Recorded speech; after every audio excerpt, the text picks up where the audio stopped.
Hi hello नमस्कार, मी अश्विनी. परत एकदा तुमचं सर्वांचं मनपूर्वक स्वागत आहे आपल्या या चॅनलवर. आणि झालंय असं की सुट्ट्या संपूर्ण आता स्कूल चालू झाल्यात आणि सगळ्या आयांना एक प्रश्न रोज पडणार आहे, जो मला पडतो. तो म्हणजे मुलांना टिफिनला काय द्यायचं, अशी कोणती भाजी द्यायची ती जी मुलं आवडीने खातील आणि छान डब्बा स्वच्छ करून घरी आणतील. हा एक इतका मोठा टास्क आहे की तुम्हाला काय सांगू, हा चॅलेंज रोज प्रत्येक आईसमोर असतो. पण मी विचार केला यामध्ये मी तुम्हाला थोडीशी मदत करू शकेन, कारण माझा मुलगा पण स्कूलला आहे आणि त्यासाठी मला रोज टिफिन करावा लागतो. तर मी तो काय करेन, तुमच्याबरोबर शेअर करेन, म्हणजे तुम्हाला थोडी आयडिया पण मिळेल. आणि नेहमी आपण ज्या भाज्या करतो त्यामध्ये थोडासा बदल केला ना की ती भाजी खूप सुंदर आणि रुचकर होते आणि मुलांना त्या भाज्या आवडतात. आता ह्या सिरीजमधली पहिली भाजी आपण करूया, जी माझ्या मुलाला प्रचंड आवडते. शक्यतो ही भाजी मुलं खायला बघत नाहीत, पण ही थोडी वेगळ्या पद्धतीने केली की खूप सुंदर लागते. आणि अशीच एक भाजी आज आपण बघणार आहोत. आणि पुढच्या या सगळ्या सीरीजमधल्या भाज्या बघण्यासाठी किंवा तुम्ही पण मला कमेंटमध्ये सांगू शकता. तर त्यासाठी तुम्हाला काय करावं लागेल की मला सबस्क्राईब करायला लागेल माझ्या चॅनलला. कमेंटमध्ये तुम्हाला मला सांगावं लागेल आणि ती रेसिपी तुम्हाला आवडली तर लाईक पण करायला लागेल. तर चला वेळ न घालवता काय करूया, रेसिपीला सुरुवात करूया. चला.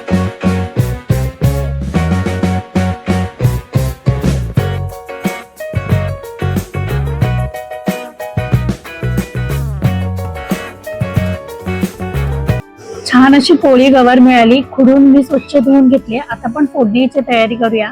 पॅन ठेवलाय, व्यवस्थित तो गरम होऊ द्यायचा आणि त्यामध्ये तेल घालायचं. साधारण 2-3 चमचे हे तेल असावं. तेल व्यवस्थित कडकडीत गरम करून घ्यायचं, म्हणजे फोडणी छान होते. तेल व्यवस्थित गरम झालं, त्यामध्ये मी एक अर्धा चमचा मोहरी टाकली आहे. मोहरी व्यवस्थित तडतडू द्यायची, नाही तर ती कडू लागणार, मुलं खाणार नाहीत.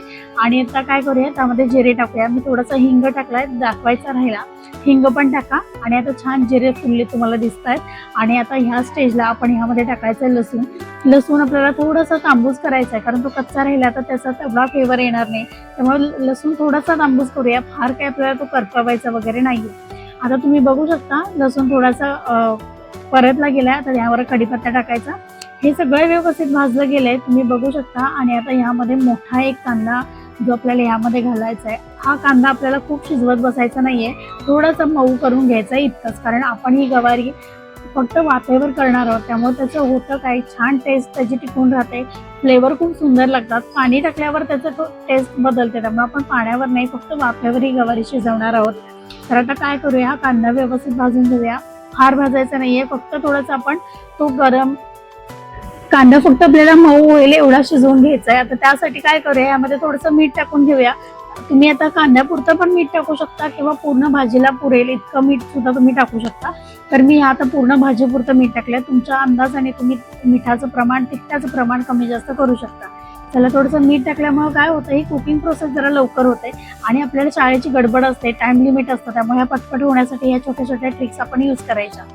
कांदा व्यवस्थित थोडासा झाला, मुरलाय. आता ह्यामध्ये आपण ही गवारीची भाजी टाकायची. गवारी व्यवस्थित परतवून घ्यायची. ह्यामध्ये अजिबात पाणी टाकायचं नाहीये, सगळी भाजी छान नितळून घ्यायची. ही गवारी मुळातच कोवळी असल्यामुळे फार वेळ यायला लागत नाही, अगदी वाफेवर 10 मिनिटात व्यवस्थित ही भाजी तयार होते. आता काय करूया, ही सगळी व्यवस्थित मिक्स करूया. आपल्याला वेळ असतो, त्यामुळे ही काय करायचं, भाजी शिजतेच तोपर्यंत बाकीच्या गोष्टींची पण तयारी आपण करणार आहोत.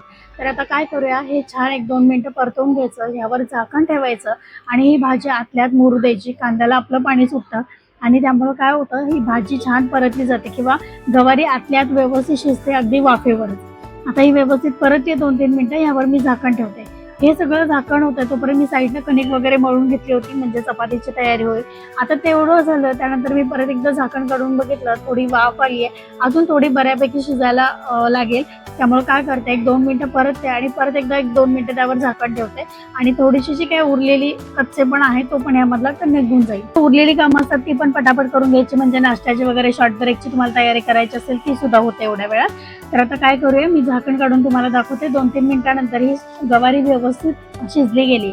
आता यामध्ये आपल्याला मसाले टाकायचे, ते फक्त यामध्ये आता टाकून घ्यायचे आपण आणि आपली भाजी सर्व करण्यासाठी तयार आहे. आता यामध्ये काय टाकायचं आहे आपल्याला, यामध्ये हळद टाकायची 1 अर्धा चमचा.